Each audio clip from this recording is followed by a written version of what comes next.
are going to now commence to the panel discussion segment for this conference. We have two panel discussions scheduled for today. The first panel discussion is on the topic Navigating the Future, Policy Adaptation in the Age of Fintech and Artificial Intelligence.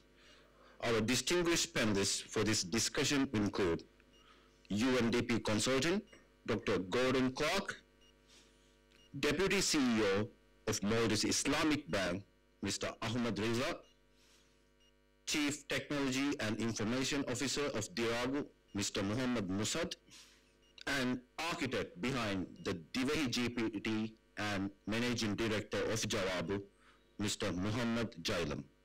This session will be moderated by Project Director Sofiuddin Rashid.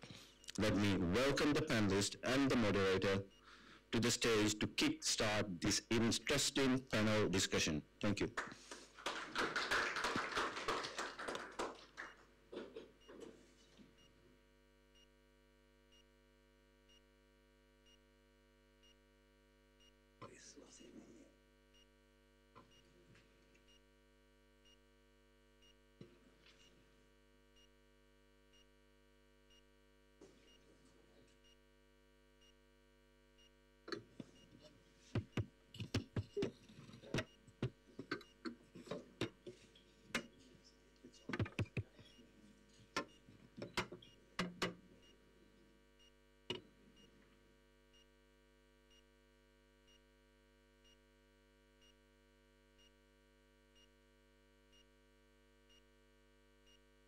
Assalamu alaikum and good afternoon, everyone.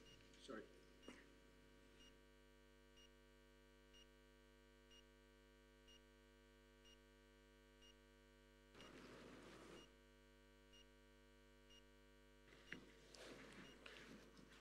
Assalamu alaikum and good afternoon, everyone. It is a privilege to be here today with such a distinguished group of experts. We have convened to discuss the topic of navigating the future, policy adaptation in the age of fintech and artificial intelligence, solutions and key. Our aim is to explore the complexities of the rapidly changing landscape of fintech and AI, identifying both challenges and opportunities. So, without further delay, let's dive into what promises to be a dynamic and thoughtful, provoking discussion. But before that, let me introduce our esteemed panel of experts. We have a diverse group of individuals, each bringing a unique perspective and wealth of knowledge to the table. From my far left, Mr. Riza is a highly respected figure in the Islamic finance industry. As the Deputy CEO of Maldives Islamic Bank, he brings a wealth of experience in Islamic banking principles, risk management, and digital innovation. Your keen understanding of evolving regulatory landscape and customer needs will undoubtedly enrich our discussion. Beyond his role as the CTIO of Diragu, Mr. Musad is a seasoned technology leader and a chartered engineer with a deep understanding of digital transformation. His expertise in network engineering, cybersecurity, and emerging technologies make him a valuable contributor to this discussion today. We are excited to hear your insights on the future of fintech in the Maldives. And then Dr. Gordon is a seasoned expert in the financial industry with over 30 years of global experience. He has a deep understanding of financial market infrastructures, fintech and digital currencies, having advised in numerous central banks on technology and regulatory matters. Dr. Gordon brings a unique blend of theoretical knowledge and practical experience. We are honored to have you share your insights with us today. Finally, we have Mr. Muhammad Jailam, a true visionary and a driving force behind Jawab Private Limited. As a co-founder of Divehi GPT, he is at the forefront of AI innovation in Maldives. His passion for technology and his deep understanding of AI's potential have led him to deliver numerous insightful presentations on the subject. It will be interesting to hear your perspective on the future of AI, its impact on the financial sector in the Maldives. All right, let's get started. My first question is to you, Mr. Riza. You have played a key role in driving MIB's digital transformation. Based on your experience, what policies or regulatory adaptations would recommend to support the growth of digital banking in the Maldives while ensuring financial inclusion and cybersecurity?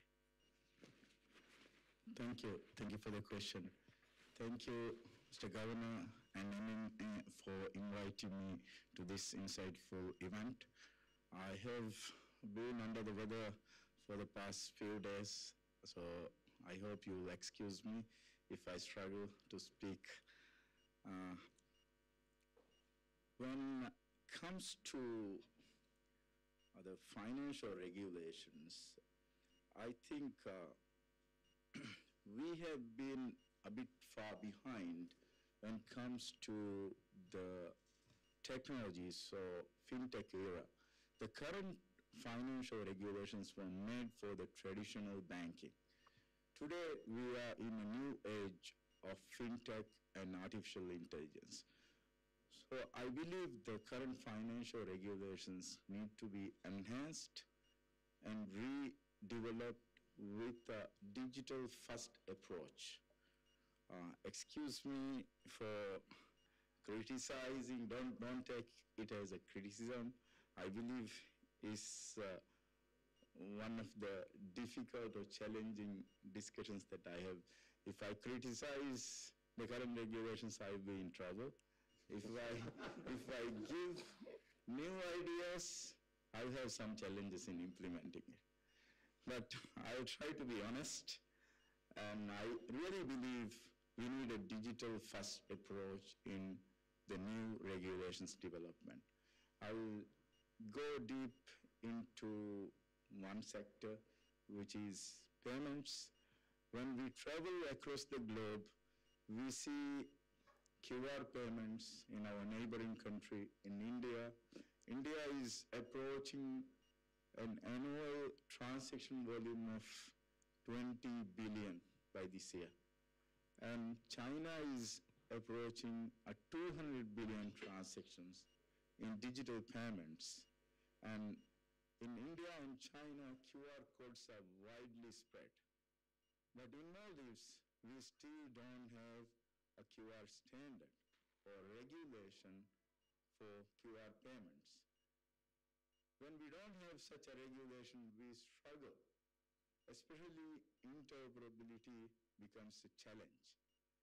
So I believe regulators and regulations needs to be ahead of technology and ahead of the industry as well. Similarly, we can see in Singapore, the monetary authority of Singapore is ahead of the rest of the industry in the country. And now they are going beyond Singapore to the region and global. So I think we can learn a lot of lessons from Singapore and adopt certain regulations from Singapore or get the help of Singapore Monetary Authority's newly formed GFTN, which has an advisory arm as well, and going globally, advising or creating new regulations, new sandboxes or startup hubs across the world. That is something we Maldives, I think, can get help from Singapore.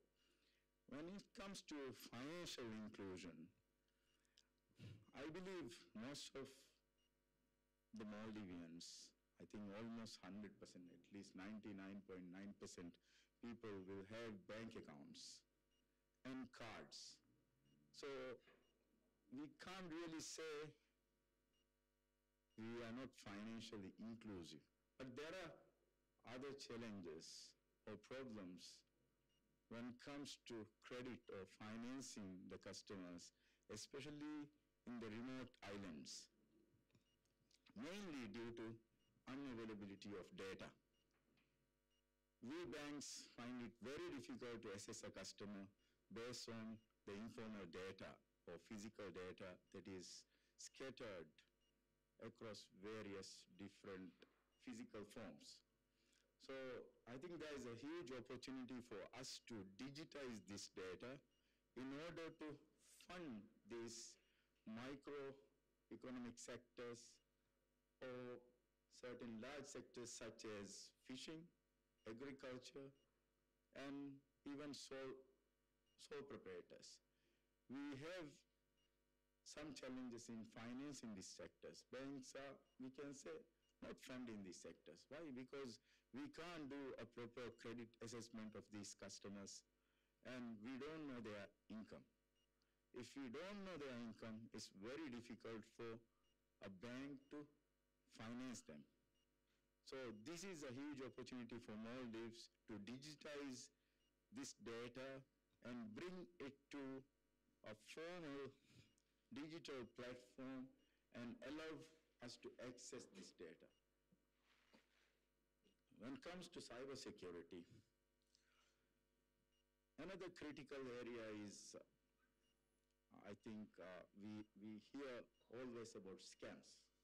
Scam is a rising concern, mainly due to low public awareness. It's not, I don't believe that, not because I'm from a bank, we don't have such scams, but I believe it's not due to the security lacks or security loopholes in the banking system. Mainly it is due to public awareness. Beyond that, I believe, beyond the education, I believe we also need to have proper cybersecurity regulations, laws, and data protection laws. Currently, which is something I believe the government is looking into. I have seen some draft regulations, which will, I think, help us in enhancing our cybersecurity framework.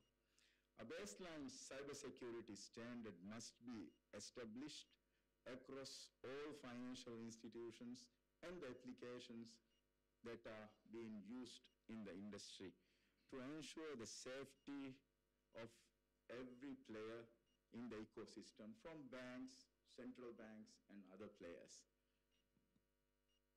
And also, I believe collaboration is also a key in establishing, for example, regulatory sandboxes, which actually is a controlled environment where banks and fintechs can come and test their new innovations in a controlled environment before going to the public or expanding in a large way to the public and mitigating the risks in these new technologies or innovations. That it will also help the regulators to bring up the right regulations within this sandbox framework.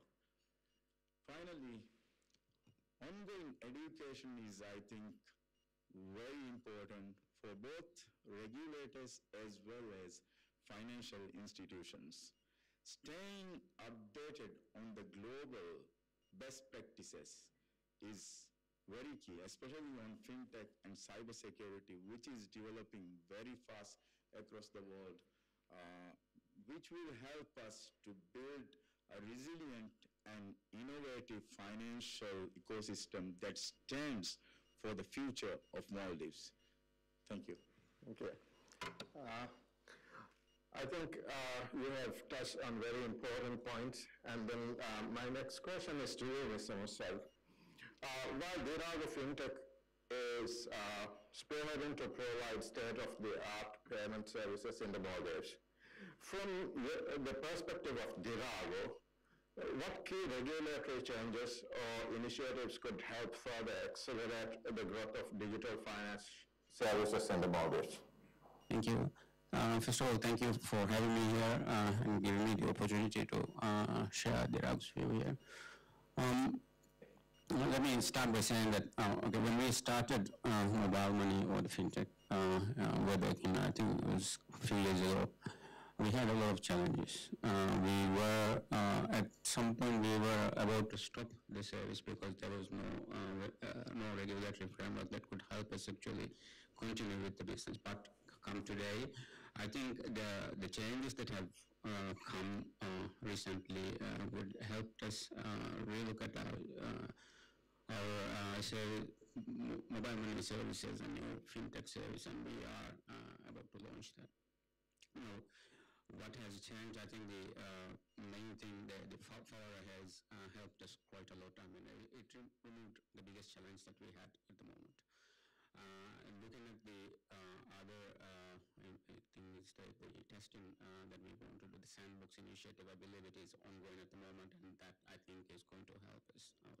Riza also mentioned a few things about that is similar, I think, in over the bank, that would help us as well.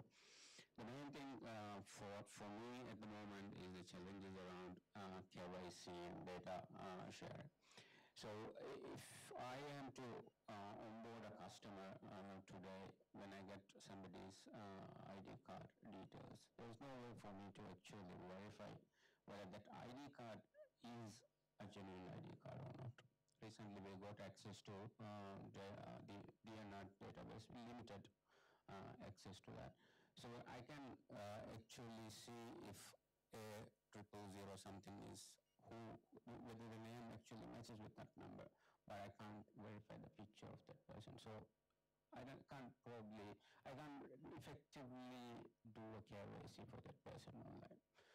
But this is quite challenging for us. The other issue for us is collecting, as we go towards a digital service.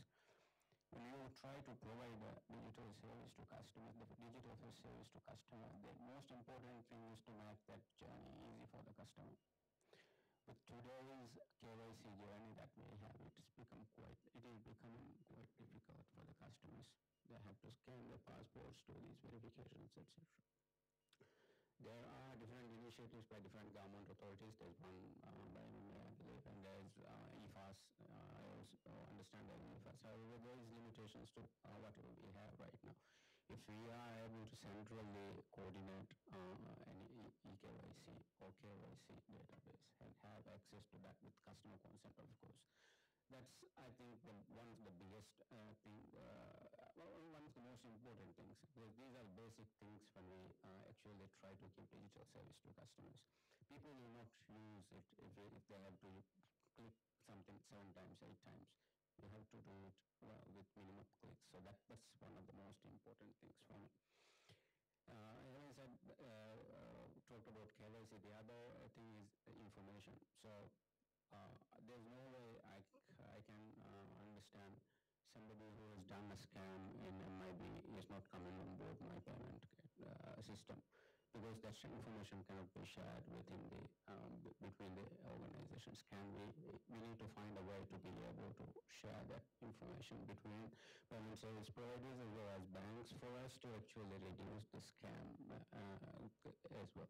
So building trust and having that easy customer journey are the two things that I think will kickstart the innovations that we need in the future. And those are the most important things from my perspective that we should work on from a regulatory perspective.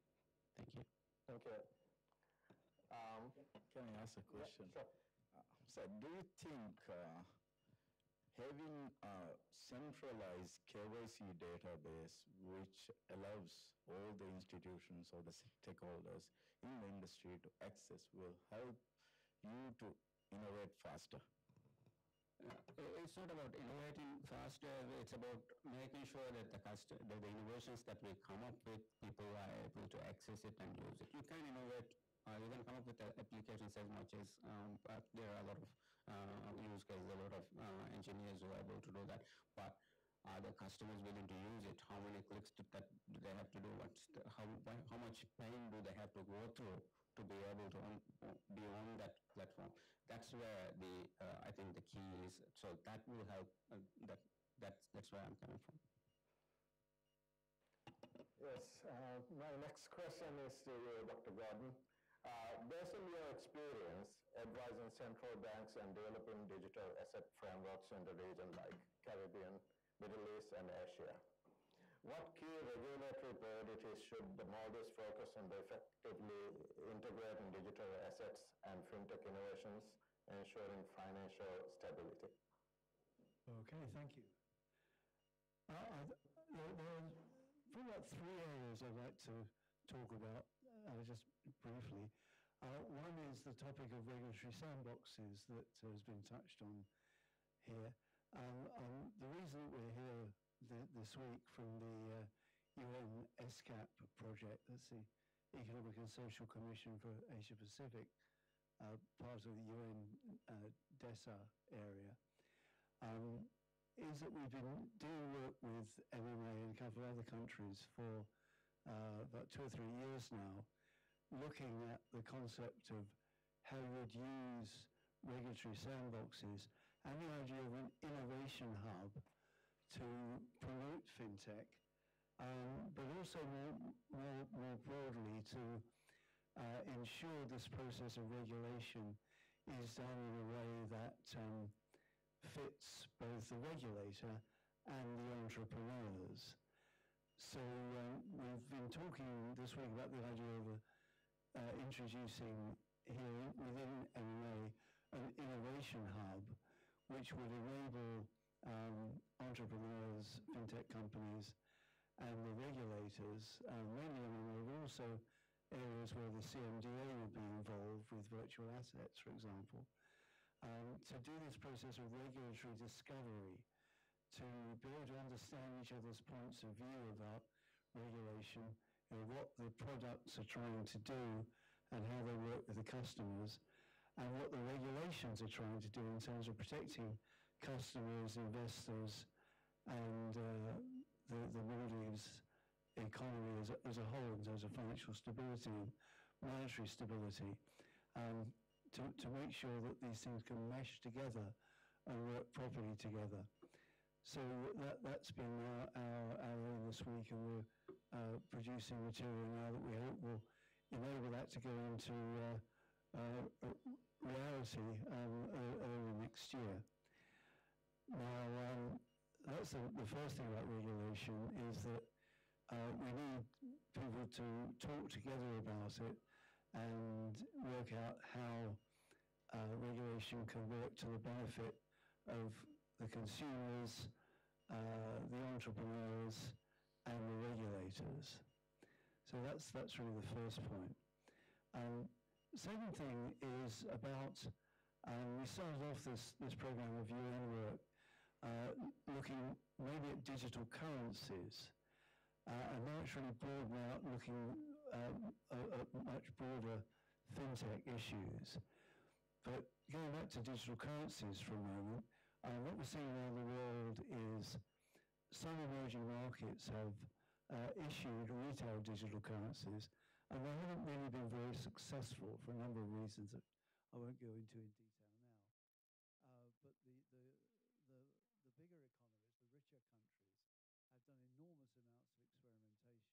And we see countries like Singapore particularly being very forward in that. Also countries like Switzerland, Hong Kong, and of course India and China, who've done enormous amounts of experimental work and pilot systems and so forth. In terms of really changing the retail payment sector, that hasn't been particularly effective. In fact, what we see is that instant payment systems like the one that MMA put in last year, and that now PSPs, non-bank PSPs are joining, that's been more effective in improving financial inclusion and reducing dependence on cash than central bank digital currencies have so far. So what we're seeing in the more advanced countries is a focus more on wholesale digital currency being used for settlement between banks, but also particularly in cross-border situations.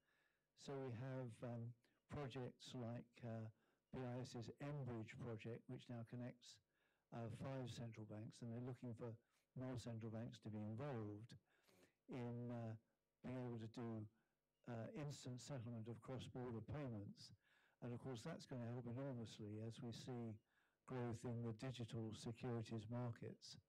And one of the things we'd love to trial here in the sandbox is some ideas about trading digital securities here in the Maldives, and more particularly trading things like carbon credits, which are very relevant to the sustainability stance of the Maldives.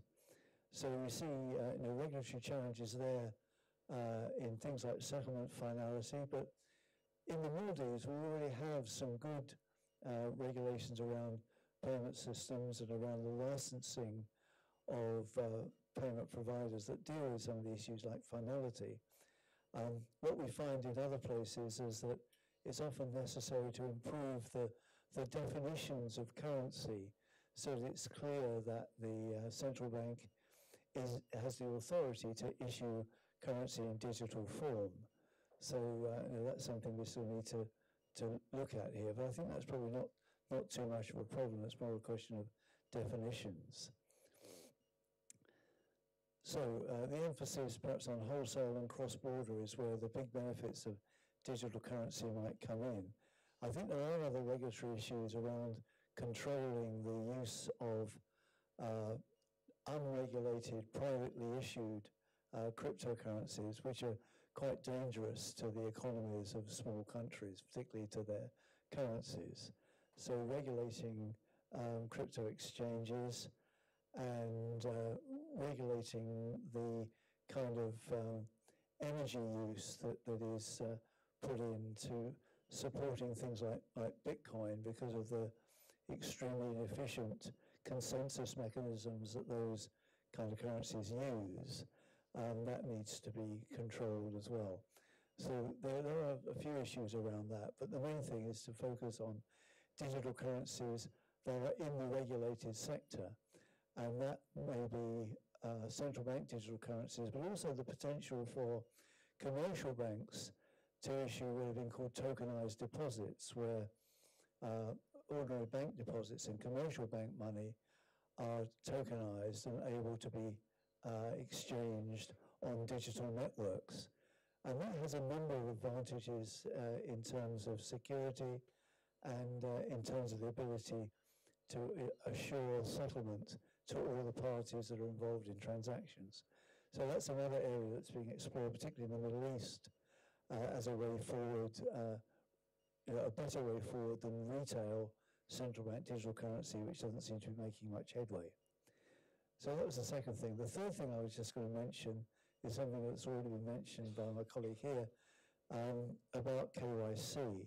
One of the things we'd really like to do in this Innovation Hub sandbox environment in the Maldives is to use the components that have been developed as part of the instant payments ecosystem to enable services like KYC to be provided to all the companies that need to use them.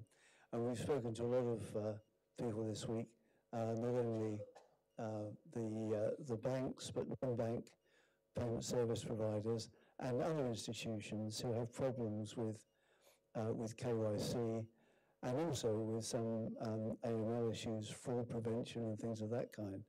So we can see a centralized platform that provides some of those services, but particularly providing KYC services on a very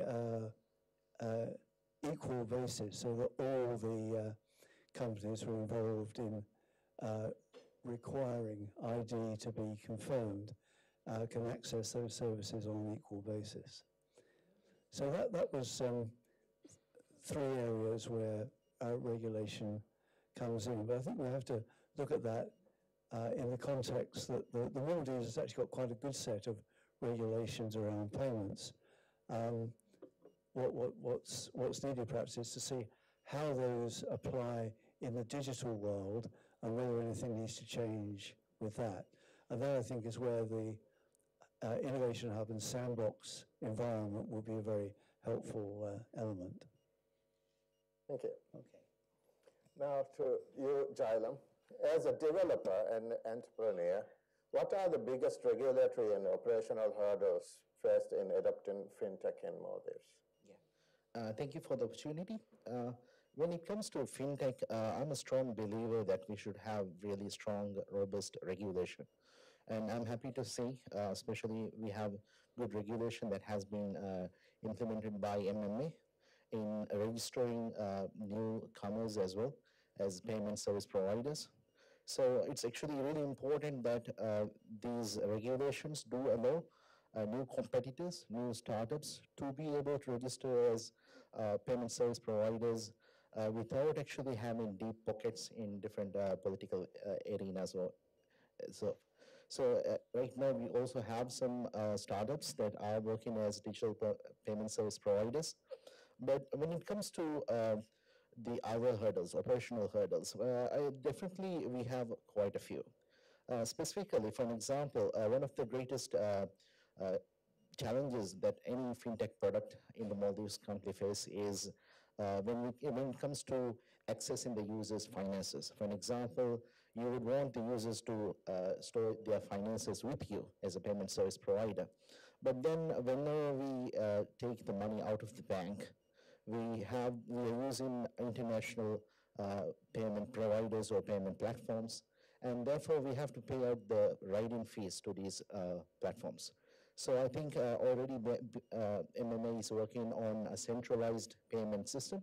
So hopefully within this system, we would be able to exchange the finances from different payment service providers, which would actually make it easier for any fintech products to access people's finances. It will be easier for the customers to move in their finances to different service providers.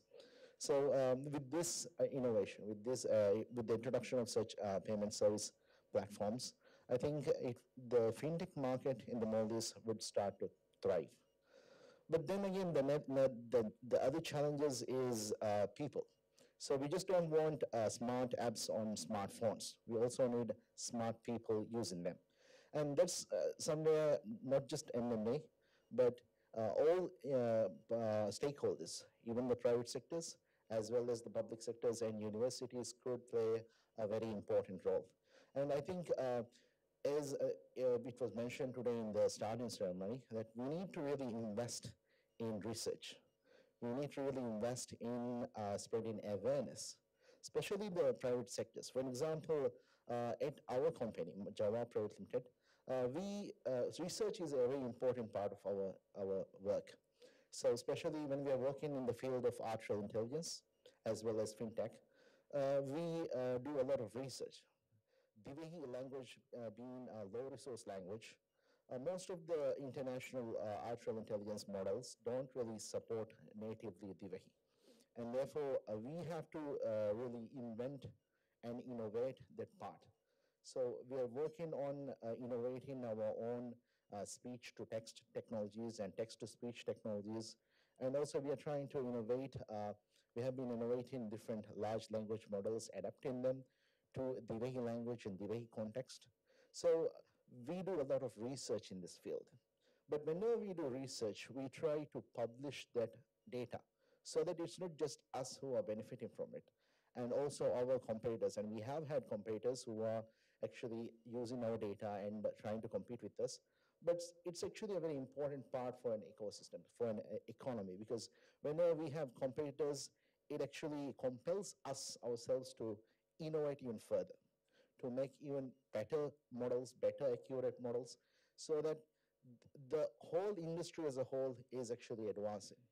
So this is something we actually need to see from other private sectors, the giants here, and even small businesses, that we need to spend a portion amount of our income or maybe profits on research and on spreading awareness.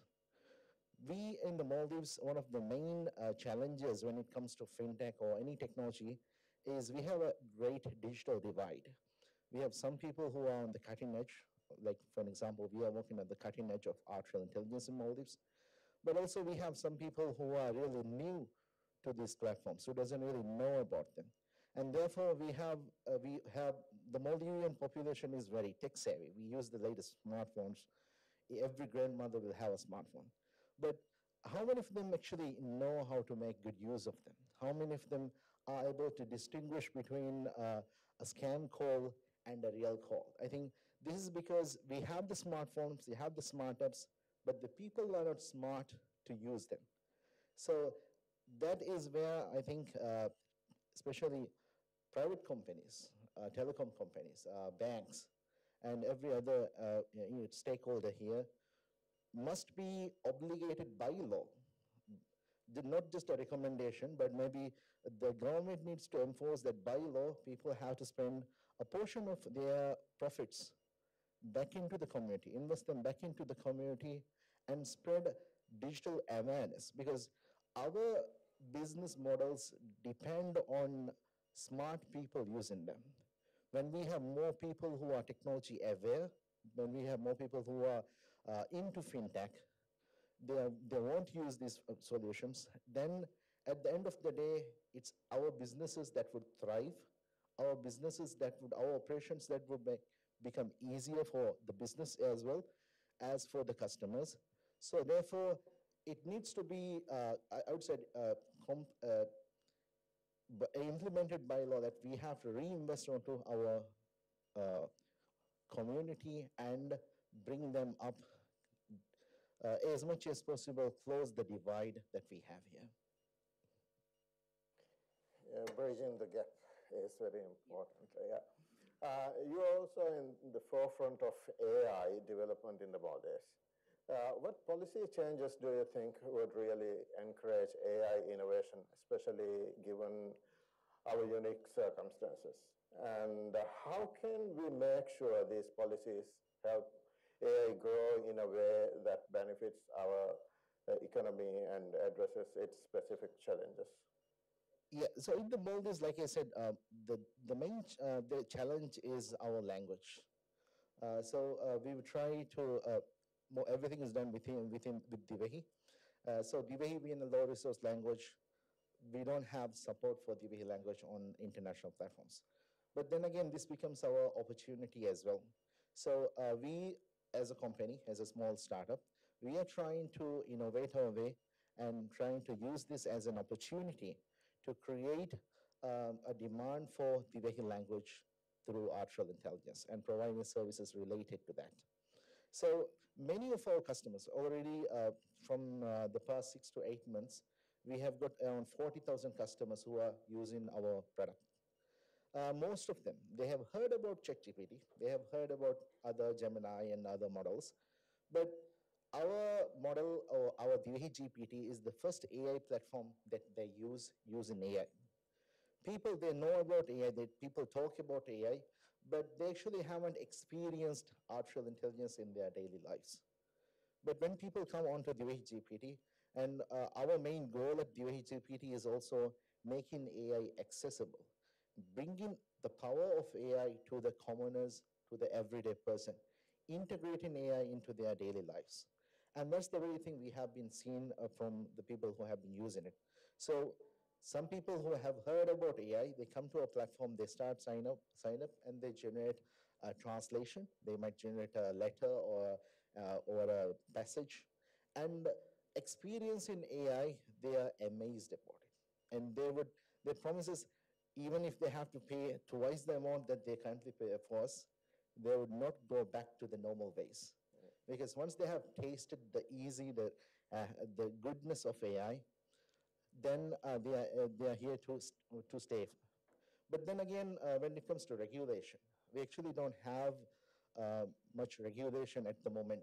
So most of these companies, especially for an example, for us, we do have a privacy policy. We do have, terms and conditions, and we make it ethical as well. We follow whatever ethical solutions we actually see, but it shouldn't be up to our goodwill or our voluntary will to do it. We need to have regulations in place that actually regulate not just us, our competitors, and the big players and the small players, so that everybody could do a fair play. At the same time, everybody is also respecting the user's privacy. At the same time, we are also, these regulations are required because we need to access like what was mentioned here, KYC information about our customers, or we might want to authenticate them through EFAS so that they can use a single sign-on to access the system, so that our systems are also more secure. So at the end of the day, we do have a lot of regulatory frameworks that are currently missing, which needs to be implemented. At the same time, coming back to the smart people thing, so the general public needs to be more aware about technology. They need to, and that's something we are also trying to work on. We have been conducting different sessions at different councils in the atolls, and we have been trying to teach people about AI. Currently in the education sector as well, has been sort of like banned, or AI has a bad reputation for it. This could be because a lot of students are actually copying and using AI for their advantage. But I think that teachers need to learn about AI and try to uh, uh, integrate AI into the teaching methods. Try to take advantage of AI so that they're not working against it, but with it as an assistant. And we have conducted several sessions. For example, just last month, I visited Formula. We conducted a session on AI, and we had really young minds there. And I just pinpointed them and showed them how they could use AI to do software development. So at the start, there were no coders. Nobody had experience coding. But at the end of the day, we had face recognition apps built using HTML, CSS, and Python, done by students with the help of ChatGPT. So the world is changing. Software development and all these industries are going to change. Fintech is going to change. AI is going to assist us do things which we couldn't imagine. So if we could, take advantage of these things instead of working against them, then I believe the future is very bright. Thank you. I think you have touched on two things, very important two things. One is that AI generates. It doesn't create anything, right? It generates. And then you also touched on the education part of it. So let's get back to Mr. Musal. I understand you are a strong believer of potential of AI. With that rapid advancements in AI and fintech, what are your thoughts on the current level of digital literacy in the Maldives? And what do we need to do to boost digital literacy across the country? The short answer is it depends, and the long answer is it really depends. I'll give you a longer answer. Okay. So where are we on the digital literacy? I think we are in a good place, to be honest. It might not be in the best place, but we are in a good place. Let's look at accessibility. Nearly almost 100% of the people in the country, households in the country, has access to fiber-based internet services. 100% of the country has mobile internet services. The latest Ookla, if you look at the speeds tests, there's about 20 to 30 Mbps minimum data speeds available through all the mobile networks. So in terms of accessibility, the whole country is covered, the whole population has. In terms of the number of devices we have, the number of connections we have, the whole country has about 900,000 mobile subscriptions between both operators.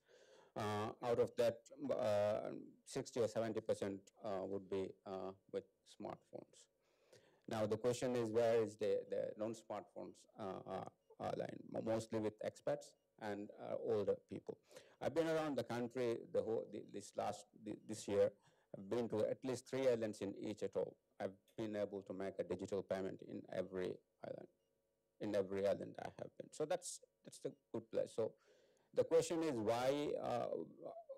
So why are people not using it, or the things that we have, the systems that we have now, are they sufficient for the modern day? Maybe not, but we are able to do it. Digitalization or digital transformation, it's a journey. It takes time for people to actually believe it and people to actually adopt it. Adoption is the key, I think. So if you look at the why people are not using, and I've talked to a lot of people in the islands.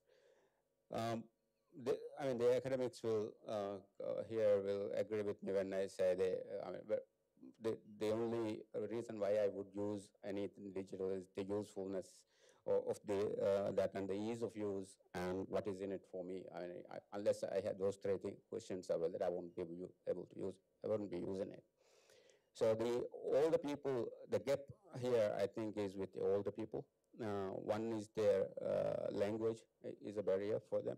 I think Jaila mentioned, because most of the apps we have, most of the devices that we have, there's no local language supported on those devices, and the older generation is not able to use it properly. The other thing is interoperability. Let's say if I want to, if I have to transfer a payment to somebody with an MIB account, it's painful. It's a really, really painful journey to do that. So that's another aspect of it, why people are not using whatever we have right now. And the third one is trust. I think it's very, very important that we build trust.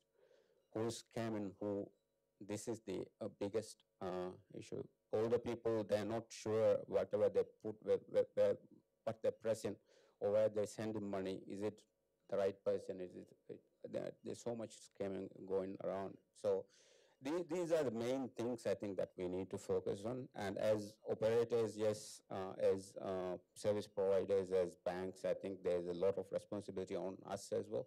Not just the regulators or the regulations. Regulations only go so far.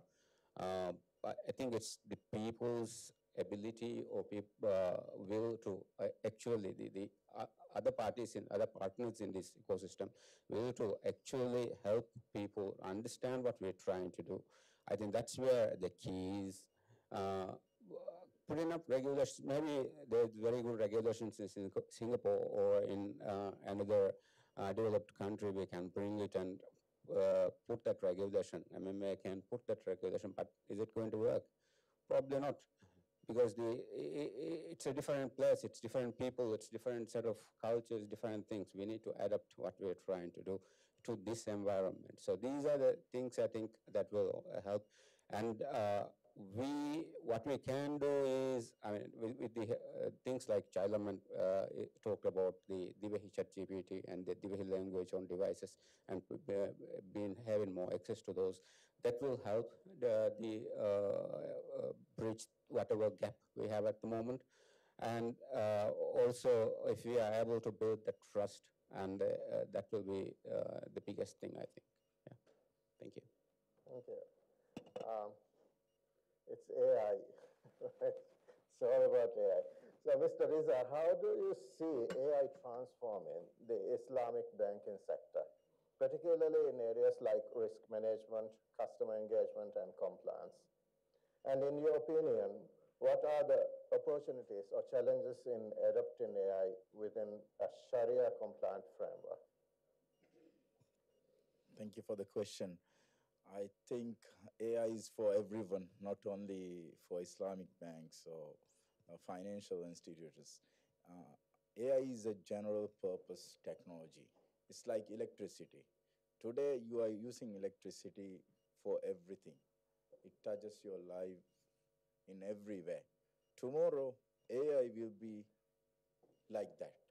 It is a general purpose technology. So we have to be ready for AI to be used in all the sectors, not only banking. In MIB, we are embracing AI very quickly. We have implemented AI-based couple of technologies, and we are in the process of implementing few technologies. So I will touch on those things that we have been working on. One is we have launched AI-based chatbot with generative AI and machine learning to provide better customer service and reduce the dependency on human. So it actually provides instant response to the customer's queries, and certain tasks are automated. For example, let's say you want to check your status of Ujala financing. Our AI chatbot can do that. And we are enhancing our current chatbot, and soon you will see a new AI-based chatbot being launched from our team. And on the risk management side, we are implementing an AI-based fraud management system, which actually detects and prevents frauds by analyzing the data that we have and the customer's transaction patterns. So rather than somebody creating a rule-based fraud prevention system, we are going a bit further and letting the AI to detect those frauds and make certain decisions automatically, which actually prevents the customer's accounts or fraudulent transactions on the real time rather than taking post-factor based actions. And the other thing that we are working on is anti-money laundering, which is a complicated task. If we deploy humans, we have to deploy several staffs to analyze the data and make decisions and chase the customers. So we are planning to have an AI-based AML system and also do sanction screening using AI. The system continuously monitors transactions, and customer data is used to ensure compliance with international standards as well as local regulations, of course, Sharia principles as well. We are not only a commercial traditional bank, we are an Islamic bank, so we have to make sure the transactions that are going through our systems are Sharia compliant as well. So it helps us identifying and mitigating these risks associated with money laundering and other activities. The other AI-based technologies that we use are for digital onboarding. We have launched a fully digital KYC and onboarding system last year, which uses AI-based digital identification system to verify the customers using face recognition as well as liveness checks and deep fake detection. Uh, we completely depend on this for EFAS, but we are also in the process of developing our own such a solution because sometimes relying on third parties risky as well. So this technology ensures that the onboarding process is secure and efficient, reduces the risk of identity fraud, and also enhances the overall customer experience. And I believe within the region, we are the first bank to provide digital instant account opening service. And our account opening service is, it will take less than 40 seconds. We have customers who did that. Less than 40 seconds, they are able to open an account instantly and start using their account, which is remarkable, and it is not available, I think, anywhere in the world. And additionally, we are seeing AI being used in Sharia compliance activities, such as AI-based Sharia auditing. Sharia auditing is a complex process. Again, we have to do some manual work, go through all the documents, all the contracts, and all the transactions, and find out if it was fully Sharia compliant or not. So in order to ensure that our financial products as well as services are Sharia compliant, this technology automates the whole auditing process and make it more efficient and more reliable.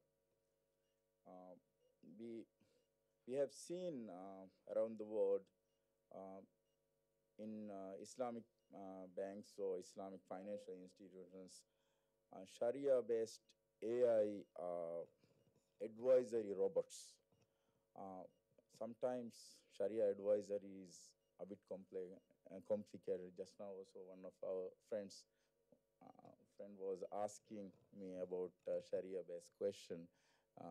Shaugi and me, we were trying to explain that. So With this AI-based robots and machine learning, it will help the customers to get self-service Sharia advisory.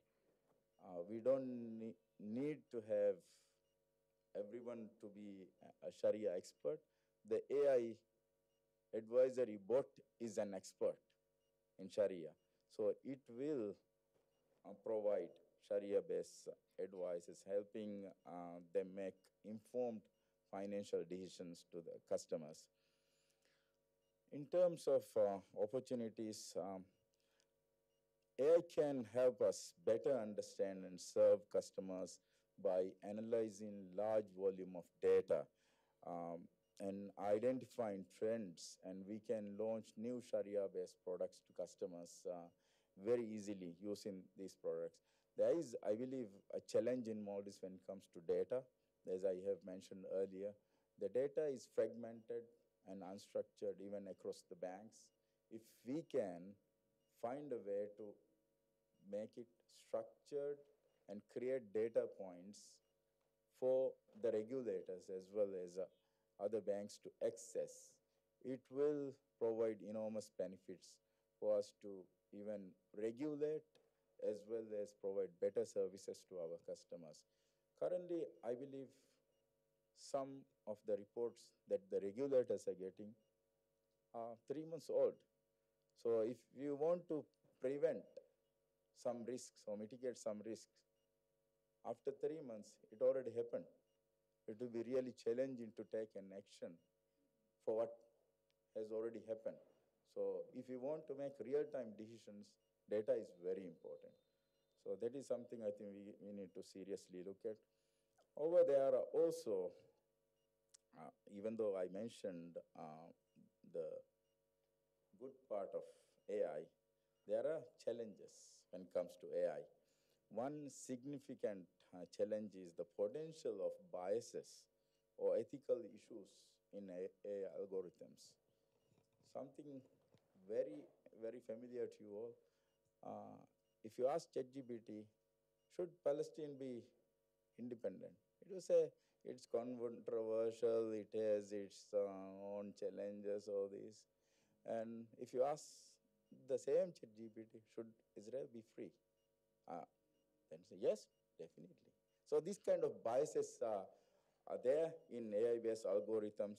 So we have to be careful and understand and implement fair, non-discriminatory AI-based algorithms.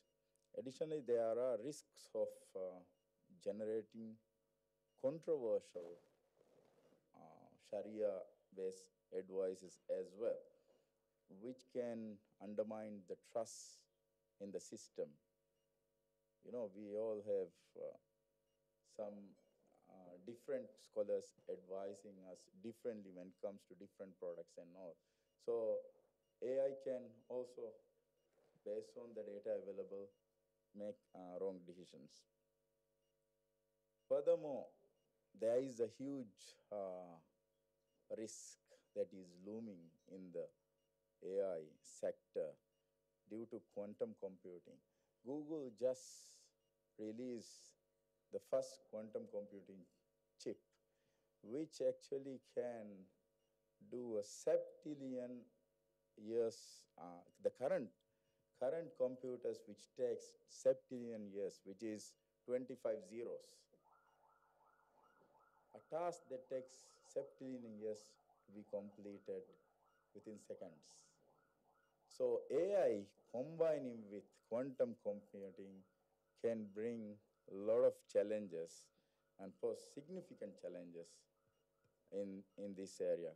Quantum computers has the potential to exponentially increase the power of AI systems, which could lead to breakthrough financial services as well as other risks.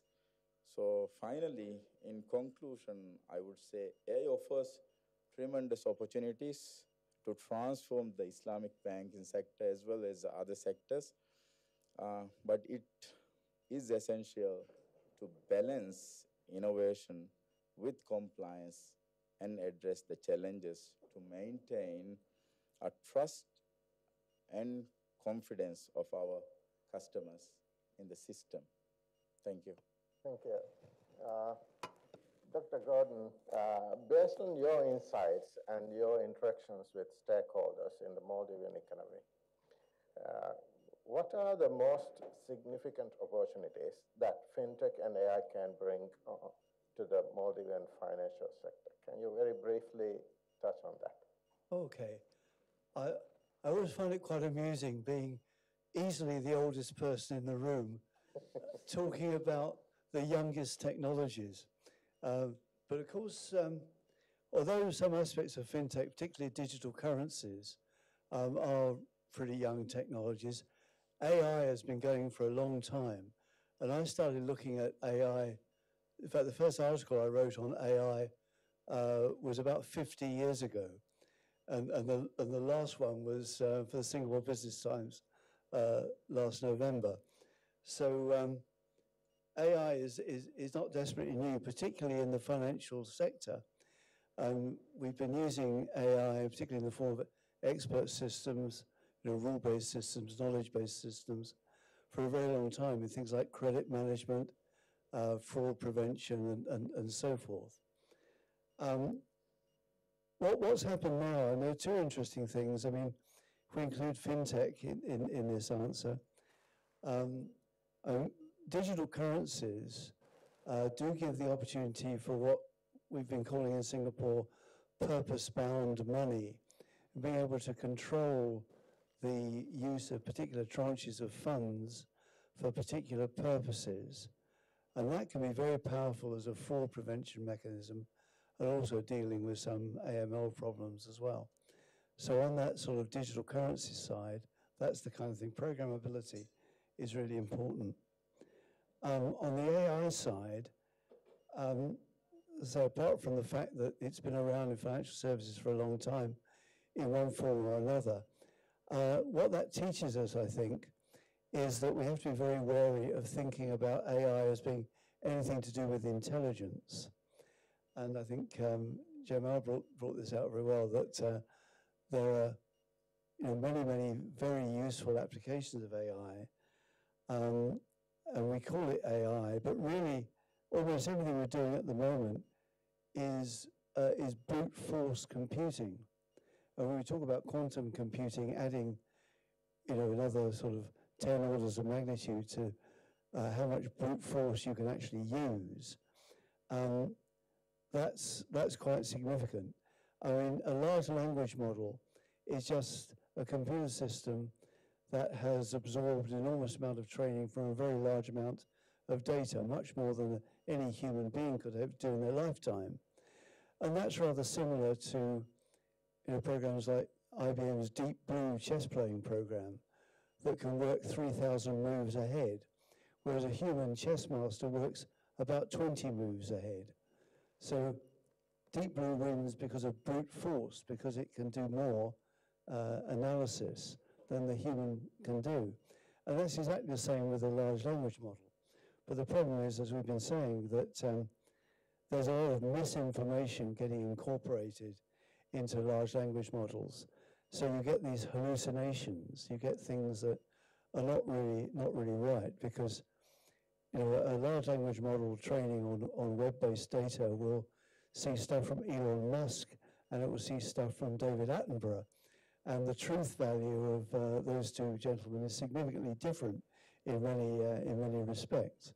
So the misinformation can be a problem. When you see this, I'm actually quite a big user of large language models. I find them very useful if I'm looking at a topic to say, well, what are the headings I should be looking at in this topic? And something like ChatGPT or Copilot will list out those headings. And I think, okay, well, that's how I can structure what I'm trying to say. But if you ask it to give you detail, then it has two problems. One is that it's often wrong because it's picked up some data and not others. The other is that it's very unsubtle, that it's wrong in some rather unsubtle ways, in that it just doesn't apply the way that human intelligence would work to see how certain concepts fit together, which means that students using AI to write their essays, it's going to be fairly obvious that they've done that. And the more tools we get to enable us to detect that kind of thing, then the easier it's going to be to catch people doing that. So you can't rely on large language models to write your essays or your reports. And it reminds me of the situation in the 1850s when photography had just been invented. And people started going around saying, oh, it's the end of art. It's the end of art. Human creativity is dead. Now we've got photography because, everything can be represented just automatically. Of course, what happened? Impressionism. We developed completely new ways of thinking about reality and how we express it. And you look at these lovely items over here, which you couldn't do with a photograph. Those are all things where we're using art to express ideas in new and different ways. And it's the same with literature. Okay, a large language model can write in good language, and whether it's in English or in Divehi, can write grammatically something which is quite lengthy, but A, not very creative, and B, possibly wrong as well. So whenever you produce anything like that, you've got to work on it very significantly to turn it into something that approaches a real piece of writing. So when people come along and say, oh, we have large language models, the end of literature, well, it isn't, not at all, because this is not intelligence, this is brute force. I mean, there are some good algorithms in there that enable the large language model to connect things together, and certainly to pull information from a very much wider range of sources than you or I could do. But it doesn't answer the whole problem. The next question then is, in financial services, where can we use the kind of AI that we've got now? And of course, this goes beyond large language models. There are neural network models and so forth, and other kinds of algorithms and models that can be used that can do much more subtle things, although it still really doesn't count as creativity in the human sense. One area that we've been looking at in the Middle East, for example, is to use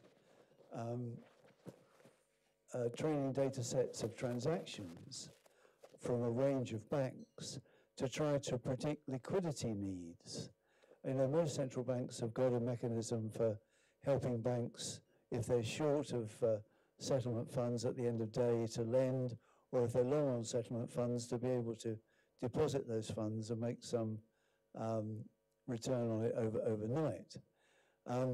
Well, that's the kind of situation. If you can help a bank to predict what position it's going to be in at the end of the day, and particularly if you can predict that some little while ahead because of the economic conditions out there, the way that bank operates in terms of its behavior regarding transactions, over what time of the day it puts its transactions through, lots and lots of factors that these kind of neural network models, you can throw a huge amount of data at it, and the model will be able to sort out what is related to what and what kind of relationships you can build from that data.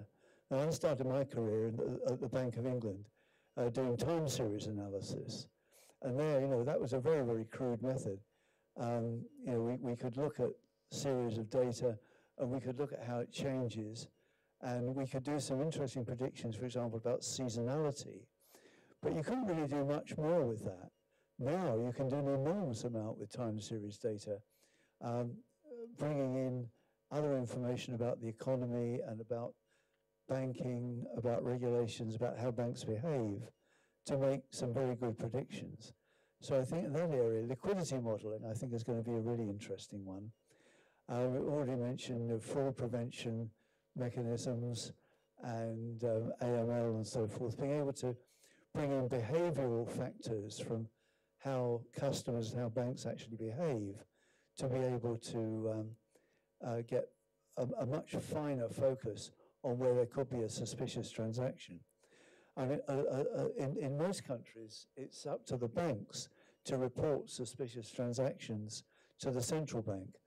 But I know in some of my central bank clients, they've got a room full of suspicious transaction reports and no way of actually analyzing them.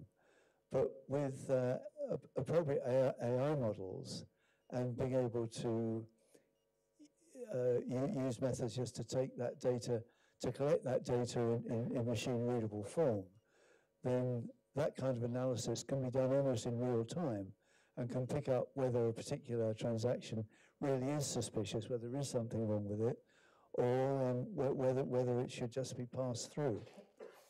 So those areas, liquidity modeling, fraud prevention, AML, and so forth, you combine that with the potential of using regulated digital currencies in a programmable way, and you've really got some very powerful and very innovative tools that could be used. And that's the sort of thing we'd really like to be looking at in the Innovation Hub and Regulatory Sandbox ecosystem here. Okay, thank you. Thank you, Dr. Gordon, and thank you to all our panelists. That concludes my questions for now. And audience, I wanted to take questions from you, but unfortunately the time constraints I had to cut short. Thank you. Panelists, the insights each of you have shared have been truly invaluable. You have challenged our assumptions and given us a much deeper understanding of this session's topic. Thank you all for this incredibly interesting discussion. And with that, we will now conclude today's first panel discussion. Thank you.